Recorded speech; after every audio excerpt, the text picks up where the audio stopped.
Ujú. Afinando nuestro carácter. Así se llama el tema de hoy. Y en este tema de hoy vamos a continuar con las tres cualidades que produce el fruto en nosotros, las últimas tres cualidades. Entonces, afinando nuestro carácter. Entonces, si quieres, pon la siguiente imagen, la siguiente diapositiva. Bueno, ahí vemos un pianista que pues, se ve un pianista muy reconocido, muy afamado. Y entonces, sobre él es que voy a contarles una pequeña historia. Este es un personaje que llamó mucho nuestra atención en una película que vimos todos en familia, se llama The Green Book. Si alguien ya vio la película, entonces por favor evitemos los spoilers, como dicen los muchachos.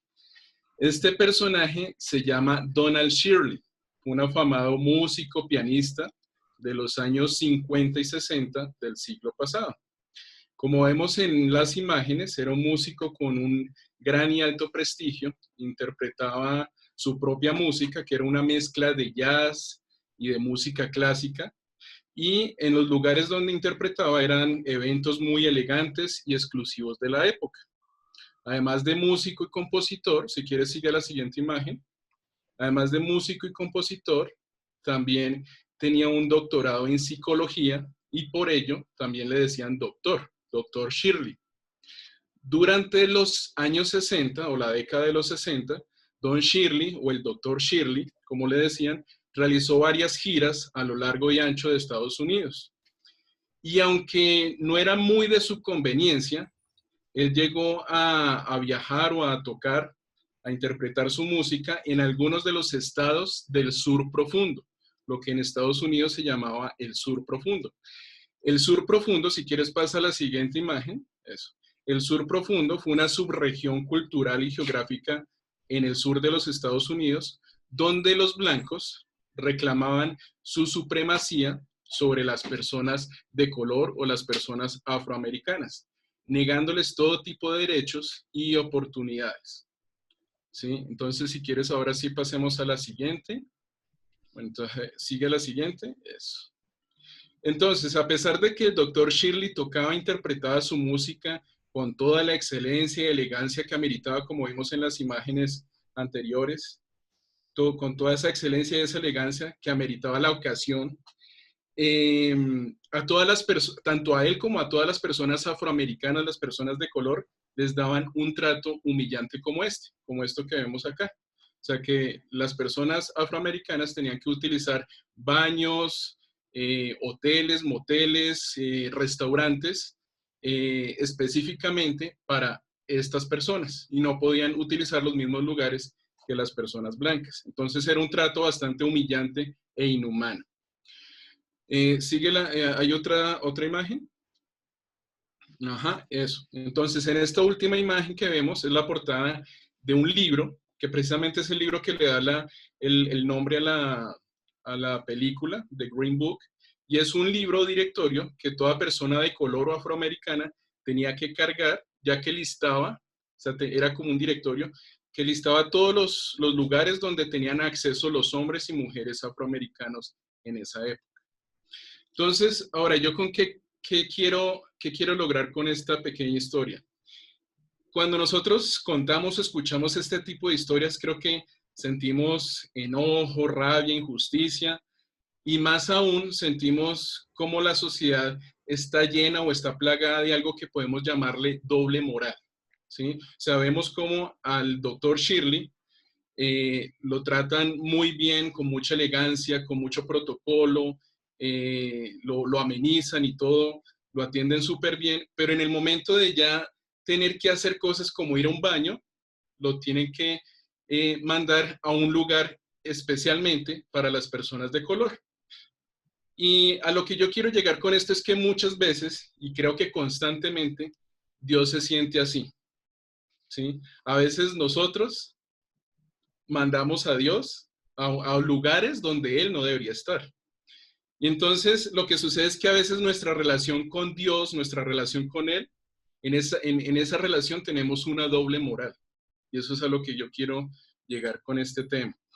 Entonces, cuando nos conviene o cuando necesitamos a Dios, lo ponemos en primer lugar cuando lo necesitamos, pero cuando nuestras necesidades han sido satisfechas o ya no tenemos preocupaciones, nos olvidamos de Él y sin darnos cuenta, hemos enviado a Dios, a nuestro Padre Celestial, al patio, al patio de nuestras vidas. O sea, a veces lo mandamos atrás, a un rincón, al patio de nuestras vidas. Entonces es en esos momentos que por una u otra situación, Dios ya no ocupa ese lugar de privilegio, de prestigio en nuestras vidas, en nuestros corazones y en nuestras mentes, sino que ocupa el patio trasero, ¿sí? El lugar olvidado de la casa, el lugar olvidado de nuestras vidas, lo dejamos ahí. Y precisamente hoy quiero hablar de este tema es porque hoy vamos a hablar de la fe, ¿sí? Pues la fe es una de las cualidades que produce el fruto en nosotros, el Espíritu Santo en nosotros. Es una de las cualidades de este fruto que produce el Espíritu Santo en nosotros. Entonces, quiero que tengamos en cuenta que la fe no es solamente creer, no es solamente lo que nosotros recibimos de Dios porque creemos en Él, sino que la fe también es fidelidad, ¿sí? Y yo quiero que por favor leamos el siguiente texto, Mayuri. Gálatas 5, 22, 23. Dice, en cambio, la clase de fruto que es el Espíritu Santo produce nuestra vida,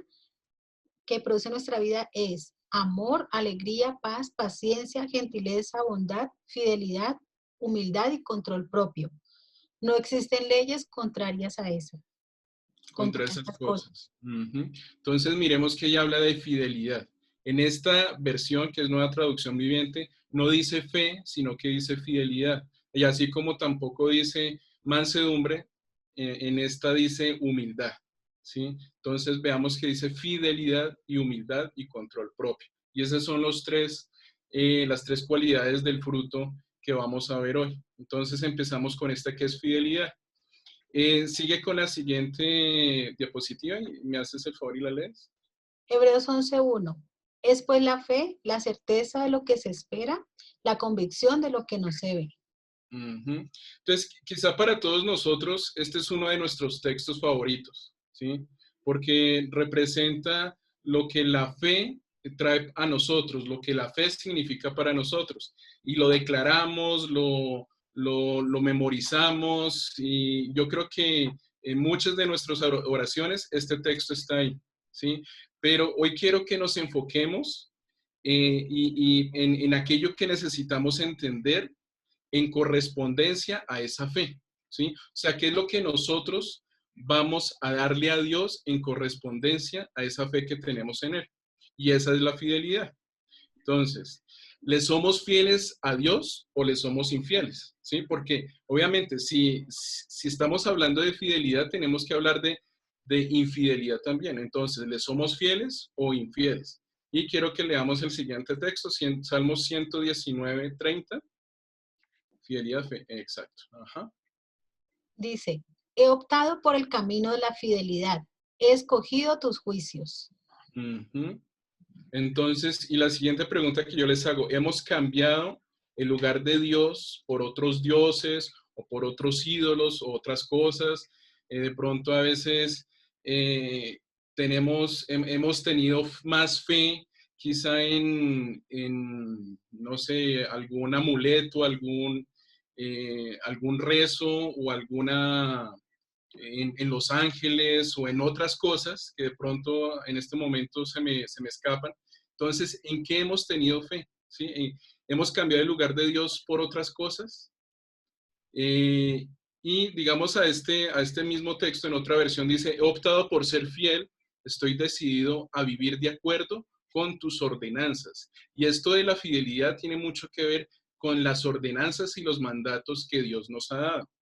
En la versión Reina Valera dice escogí el camino de la verdad, he puesto tus juicios delante de mí, tus juicios delante de mí. Entonces vemos que la fidelidad es un asunto de verdad, ¿sí? No de engaño y tampoco de mentira. De la misma manera que debemos ser fieles con nuestras parejas en todo, asimismo, debemos ser con Dios, debemos serle fiel, ¿sí? Serle fiel en todo. Y veamos este otro texto de Hebreos 11, 6. De hecho, sin fe es imposible agradar a Dios. Todo el que desea acercarse a Dios debe creer que Él existe y que Él recompensa a los que lo buscan con sinceridad. Ujú.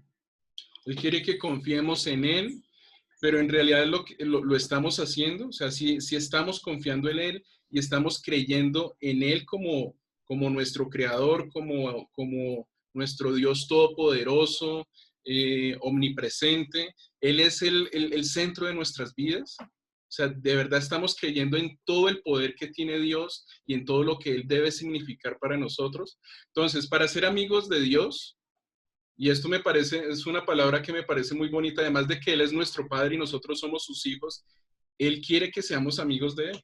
¿Mm? Y para ser, y no lo estoy diciendo yo, ¿no? Lo están diciendo los textos. Él quiere una amistad con nosotros. Él quiere que tengamos ese caminar con Él. ¿Sí? Entonces, para ser amigos de Dios hay que creer que Él existe y que sabe premiar a los que buscan su amistad. Esto lo dice en el mismo texto, pero en la versión del lenguaje actual. Así como los grandes amigos de Dios en el Antiguo Testamento, por ejemplo, veamos el siguiente texto, Génesis 15:6.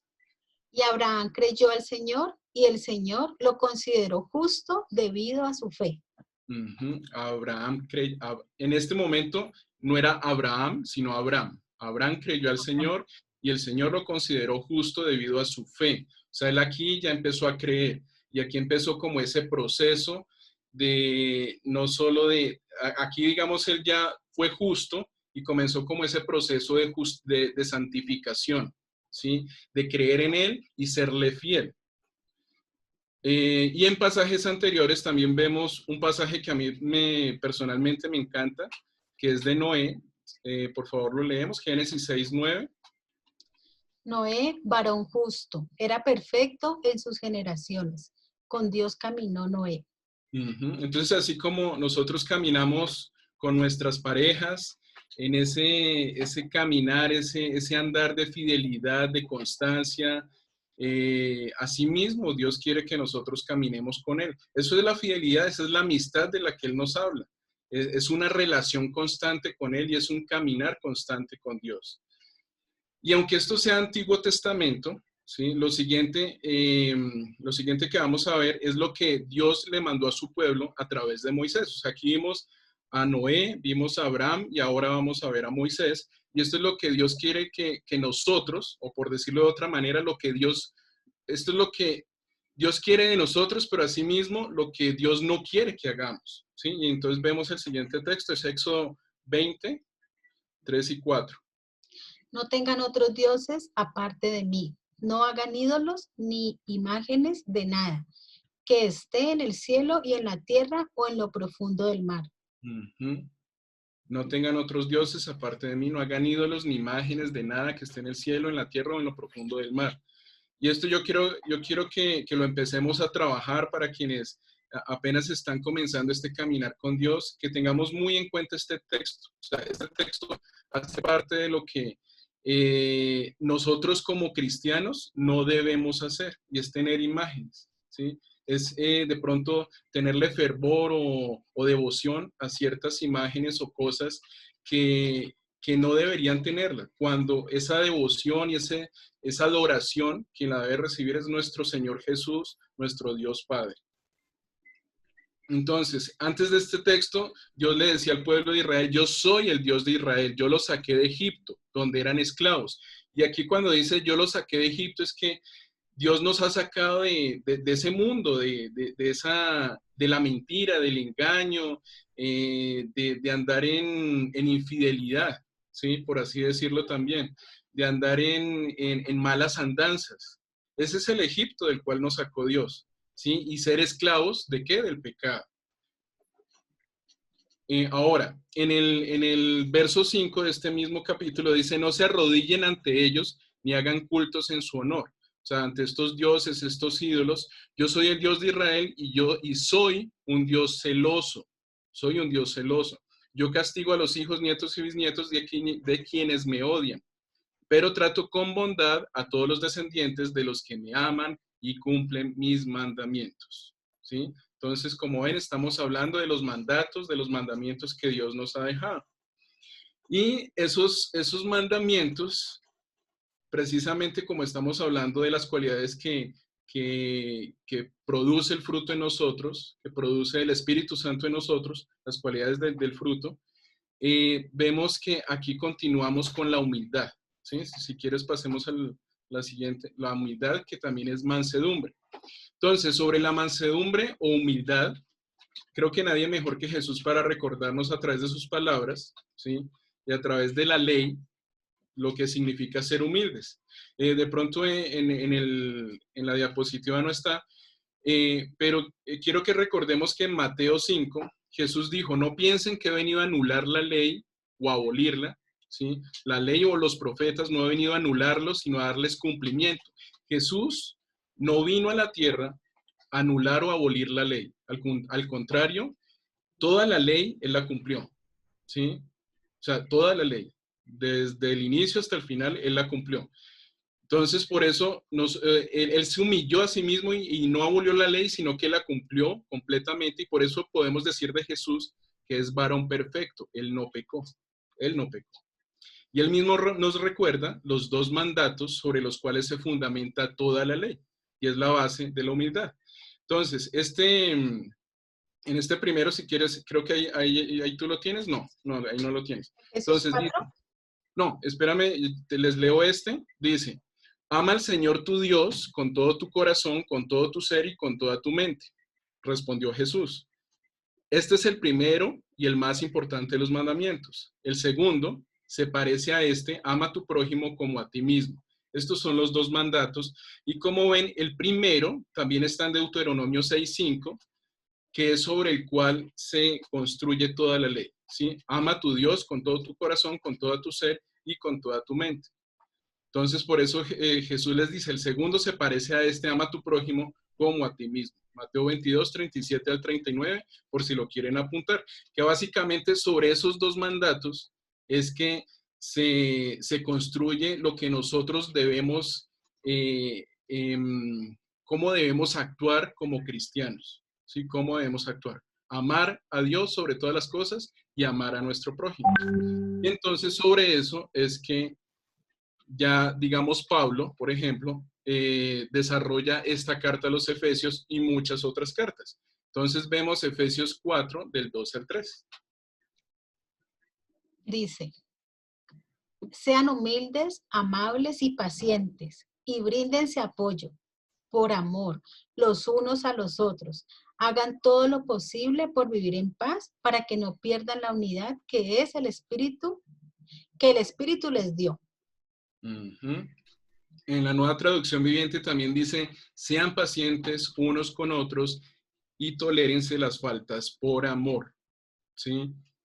Entonces, siempre que Pablo está exhortando y que está invitando a un determinado comportamiento, él está haciendo alusión siempre al amor, porque en el amor se basa nuestro comportamiento como cristianos, pues porque eso es lo que Jesús nos enseñó. Y en eso se basa las cualidades del fruto que produce el Espíritu Santo en nosotros. Entonces, sean pacientes unos con otros y tolérense las faltas por amor. Filipenses 2, 3 al 4 dice, ¿me haces el favor, Mayuri? No hagan nada por egoísmo o vanidad, más bien con humildad consideren a los demás como superiores a ustedes mismos. Entonces, cada uno debe velar no solo por sus propios intereses, esto está en el verso 4, cada uno debe velar no solo por sus propios intereses, sino también por los intereses de los demás. Eso precisamente es no hacer nada por egoísmo o por vanidad, sino con humildad, o sea, pensar en los intereses de los demás. Y Filipenses 2, del 5 al 7, 5 y 6, eso. Dice, tengan la misma manera de pensar que tuvo Jesucristo. Aunque Cristo siempre fue igual a Dios, no insistió en esa igualdad. Al contrario, renunció, esto dice en el verso 7, al contrario, renunció a esa igualdad y se hizo igual a nosotros, ¿sí? Renunció a su igualdad divina, a su igualdad con Dios, con su Padre, y se hizo igual a nosotros, haciéndose esclavo de todos nosotros, haciéndose esclavo por nuestros pecados. Continúa con el siguiente texto, Mateo 20, 20 al 21. Ujú. Entonces, Entonces, antes de que comiences, quiero ponerlos un poquito en contexto. Aquí es cuando la madre de Juan y Santiago, o sea, dos de los apóstoles, de los discípulos, se le acercan a Jesús, ella se les acerca a Jesús con sus hermanos, con sus hijos, y ella viene a hacerle una petición un poquito como suelta. Entonces, por favor, lo lees. sí, dice, entonces se le acercó la madre de los hijos de Zebedeo con sus hijos, Juan y Santiago, postrándose ante él y pidiéndole algo. Él, Jesús, le dijo, ¿qué quieres? Ella le dijo, ordena que en tu reino se sienten estos dos hijos míos, el uno a tu derecha y el otro a tu izquierda. Ujú. El uno a tu derecha y el otro a tu izquierda. Bueno, y vemos lo siguiente que responde Jesús. Mas entre vosotros no será así, sino que el que quiera hacerse grande entre vosotros será vuestro servidor, y el que quiera ser el primero entre vosotros será vuestro siervo. Ujú. Esto lo dijo textos o versos más adelante, pero pues no tenemos mucho tiempo de pronto para completar ese pedazo, pero esto de esta manera es como Jesús lo concluye, ¿sí? El que quiera hacerse grande entre vosotros será vuestro servidor y el que quiera ser el primero entre vosotros será vuestro siervo. Y esa prácticamente es la base del liderazgo de Jesús. Y es la base del liderazgo en general, del liderazgo como cristianos. Es más, si ustedes miran muchos de los textos que hablen o que expongan sobre el liderazgo, tienen esta base, el liderazgo no como el jefe, no como el que manda, sino como el que sirve, ¿sí? Y por eso muchos de los grandes exponentes de liderazgo son cristianos, son pastores o han sido líderes de iglesias, porque tienen muy claro cómo es el verdadero liderazgo. El liderazgo desde el servicio, desde servir al otro. ¿Sí? Digamos, no sé, les dejo como algunas referencias. John Maxwell, por ejemplo, o Ken Blanchard, son grandes exponentes del liderazgo y precisamente ellos son cristianos y han sido pastores de iglesias. Entonces, en el texto 28, para terminar ese texto, dice, como el Hijo del Hombre no vino para ser servido, sino para servir y para dar su vida en rescate por muchos, ¿sí? Y eso fue lo que hizo Jesús. No vino para ser servido, sino para servir y para dar su vida en rescate por muchos. Él vino a dar su vida por nosotros, a darse a sí mismo por nosotros, ¿sí? Y ya después de terminar este tema de la humildad, vamos a finalizar con el dominio propio, del tema que Mayuri ya les dio un gran abrebocas la semana pasada, aprovechando mi dolor de cabeza, que gracias a Dios fue un tiempo donde Dios de alguna manera, utilizó ese tiempo para mostrarme esto de la fe y de la humildad de una perspectiva totalmente diferente.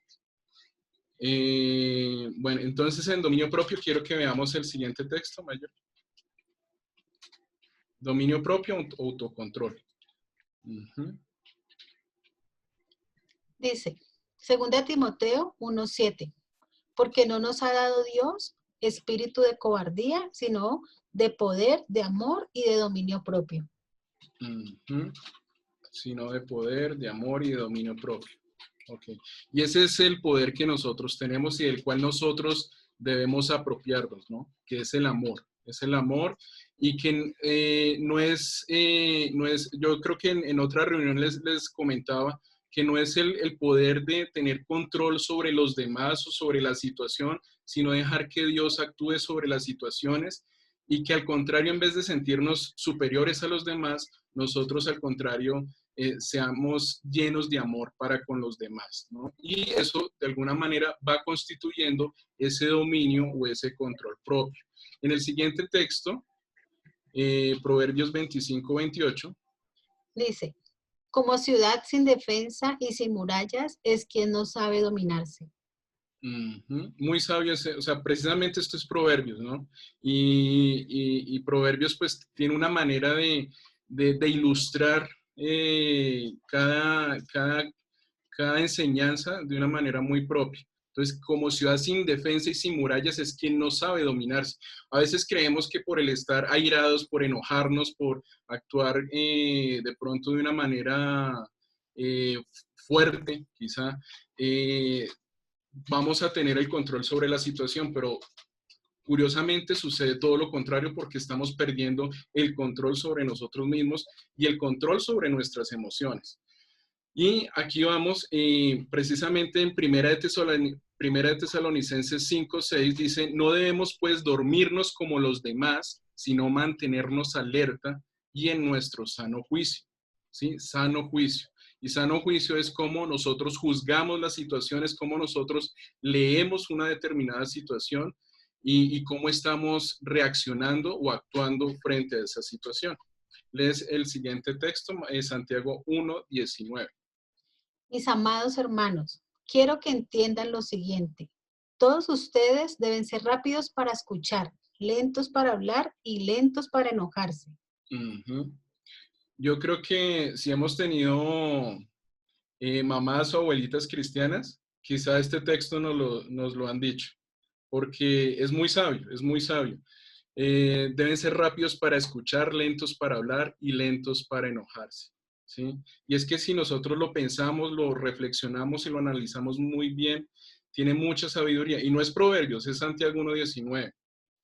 Y esto tenemos que prácticamente tenerlo como una forma de vivir, ¿sí? Antes de nosotros decir una palabra, escuchemos qué es lo que el otro está diciendo antes de reaccionar a ella, ¿sí? Más bien, accionemos con amor, accionemos con humildad y accionemos con dominio propio.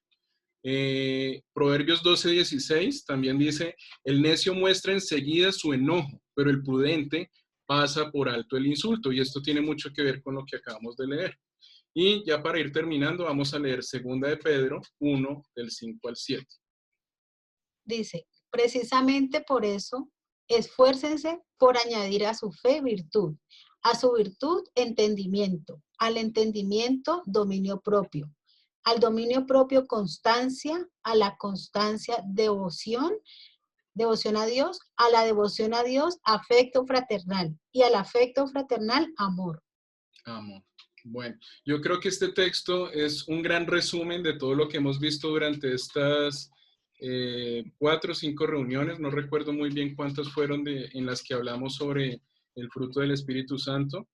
Y aunque este texto es de Pedro, de la carta, de una de las epístolas de Pedro, y no de Pablo, quien es el que habla del fruto del Espíritu Santo, pero se complementa muy bien, ¿sí? Y le da como me parece muy apropiado para darle como este final a esta serie del fruto del Espíritu Santo. Y para terminar, yo los dejo con lo siguiente que está en Romanos 12:2. De pronto ahí tú no lo tienes, pero si quieres pasa a la siguiente, eso, déjala ahí. Romanos 12:2 dice, no imiten las conductas ni las costumbres de este mundo. Más bien dejen que Dios los transforme en personas nuevas al cambiarles la manera de pensar, al cambiarles la manera de pensar. Entonces aprenderán a conocer la voluntad de Dios para ustedes, la cual es buena, agradable y perfecta. Entonces ese es el mensaje que queremos dejarles. Entonces sigamos afinando nuestro carácter conforme a la imagen que Dios quiere de Él en nosotros. Amén. Amén. Andrés, muchas gracias. Vamos a orar. ¿Mm? Amado Padre Celestial, te damos inmensas gracias por este tiempo, Señor. Gracias por este momento donde tú has dispuesto, Señor, cada uno de los corazones, cada una de las personas aquí presentes, sus familias, sus hogares, Señor. Gracias, Padre, porque tú nos hablas a través de tu palabra, porque tú nos enseñas y nos muestras, Señor, cómo es buscar tu presencia, cómo es acercarnos a ti, Señor. Y una lección grande de todo esto, Señor, es que con humildad tenemos que llegar a ti, Señor. Es la única forma para podernos acercar, para agradarte a ti, Señor. Hoy te pedimos que nos ayudes, Señor, a tener dominio propio, a ser sabios en las decisiones que tengamos que tomar y a que cada paso que demos, Señor, sea un paso conforme a tu voluntad, pegado de tu mano, Señor. Guárdanos, protégenos, cúbrenos con tu preciosa sangre, en el nombre de Cristo Jesús. Amén y amén. Amén.